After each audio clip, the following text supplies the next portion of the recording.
शोषितांचा, वंचितांचा आणि पीडितांचा आवाज म्हणजे बी पीपल न्यूज. आत्ताच सबस्क्राईब करा.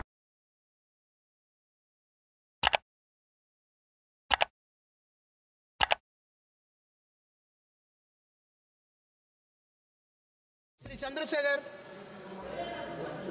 आजाद. धन्यवाद सभापति जी. आज हम संविधान की गौरवशाली यात्रा पे जो 75 साल की बात कर रहे हैं, ये इनका काम है. माइक. धन्यवाद सभापति जी. आगे सर, आगे आगे. आज हम संविधान की गौरवशाली यात्रा पे बात करने के लिए चर्चा कर रहे हैं. कल से ये चर्चा चल रही है सर. मैंने बहुत सारे दोनों पक्ष के और जितने भी हमारे मेंबर हैं सुना सर. उनको बड़े बड़े नेता हैं सर. इसके भाग 1 में लिखा हुआ है India that is Bharat. Hindustan नहीं लिखा हुआ है सर. लेकिन सारे नेता संविधान पे चर्चा कर रहे हैं लेकिन हिंदुस्तान ही कहेंगे, भारत कहने की हिम्मत नहीं जुटा पा रहे हैं. ये बड़ा सवाल है सर कि क्या संविधान के हिसाब से बात रखी जा रही. मैं धन्यवाद दूंगा फूले साहू बाबा साहब अम्बेडकर को और मेरे नेता मान्यवर साहब श्री काशीराम को.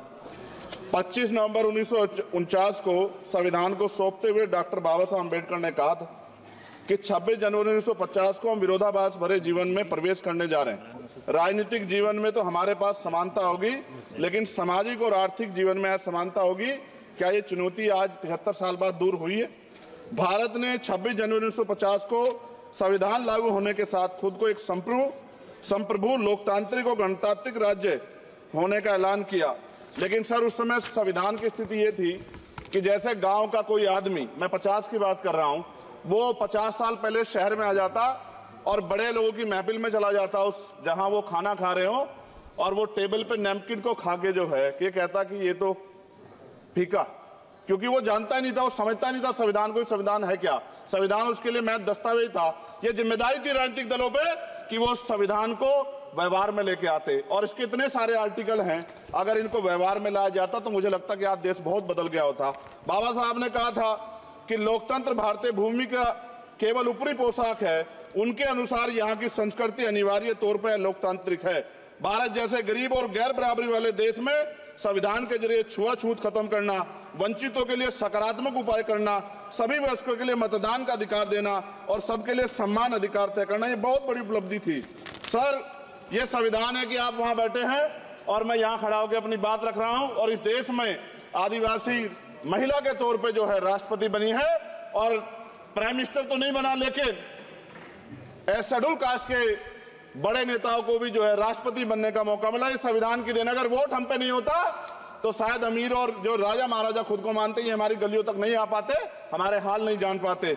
आजादी का मतलब सर सिर्फ अधिकार पाना भर नहीं है. इसके लिए हमारे संविधान में सरकार और नागरिकों के अधिकारों के साथ साथ उनके कर्तव्यों का विस्तार से उल्लेख किया गया है. बाबा साहब ने संविधान सभा में दिए गए भाषण में कहा था कि स्वतंत्रता आनंद का विषय है, पर अब हमें अपनी जिम्मेदारियों पर भी ध्यान देना होगा. संविधान ने सुनिश्चित किया कि रानी के पेट से राजा जन्म नहीं लेगा, वोट से नेता तैयार होगा. आर्थिक बराबरी के लिए सरकार क्या कर रही है? गरीब और गरीब हो रहा है और अमीर हो रहा है. सुबह उठते कहीं बम की धमकी मिलती, कहीं दंगे की. ये अमृत काल है सर या धमकी काल है?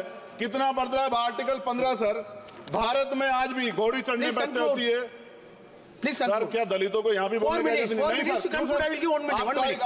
सर? अगर सबको 4 मिनट दे दो. ये भेदभाव नहीं चलेगा दलितों के साथ. Time is 4 minute. Don't waste. भाई सर आप क्या करो, अगर सबको 4 मिनट दिए तो आप मना करो, मैं बंद कर देता हूँ उसको.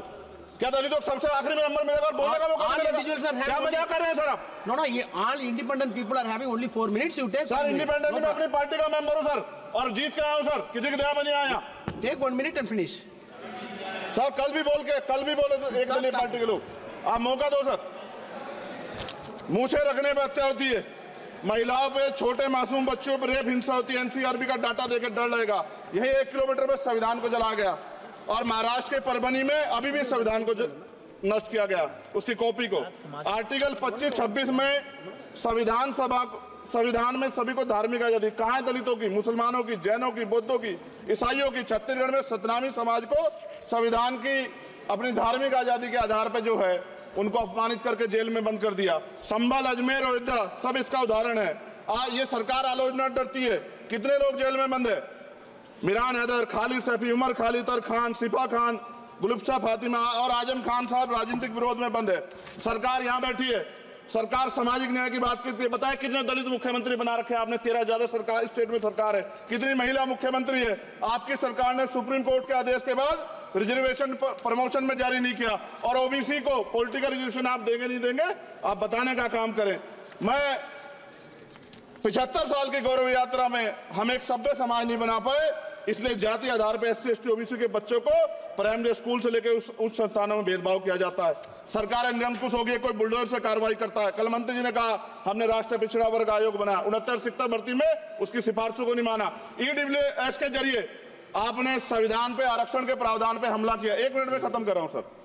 संविधान सर, न्यायपालिका में आर्टिकल 124 ये कहता है सर, ये अधिकार जो है, Sanjay sir ji please conclude sir 1 minute में प्लीज संविधान में न्यायाधीशों की नियुक्ति का अधिकार राष्ट्रपति के द्वारा होना चाहिए, अभी तक नहीं हो रही है।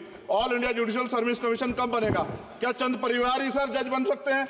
और आज हम सर, मैं सरकार से सवाल पूछना चाहता हूं सर, सेवाओं में SC ST OBC वर्ग का कितना प्रतिनिधित्व है? भारत सरकार के मंत्रालयों के अधीन PSU में, बैंकों, बीमा कंपनियों में और स्वच्छता संस्थानों में आउटसोर्स तथा कॉन्ट्रैक्ट पर वर्तमान कार्यरत कर्मचारी कुल कितनी संख्या है? आउटसोर्स और कॉन्ट्रैक्ट में कार्यबल SC ST OBC कितना प्रतिशत है? निजी क्षेत्रों में कार्यरत कर्मचारी उनके SC ST OBC की वर्ग लाभ। सर खत्म कर, लास्ट पॉइंट सर, मैं फिर स्पष्ट तौर पर कह रहा हूं सर, यहां बैठे SC और OBC के मेंबर से कह रहा हूं सर, उनको सामाजिक जिम्मेदारी का ध्यान भी रखना चाहिए। पार्टी के प्रति वफादारी के साथ साथ अपने वर्गों के प्रति ईमानदारी भी रखनी चाहिए। ईमानदारी नहीं होगी तो इन वर्गों का भला नहीं हो सकता, और हमें बहुत सरकारों से उम्मीद नहीं है। बहुत बहुत धन्यवाद सर। Thank you.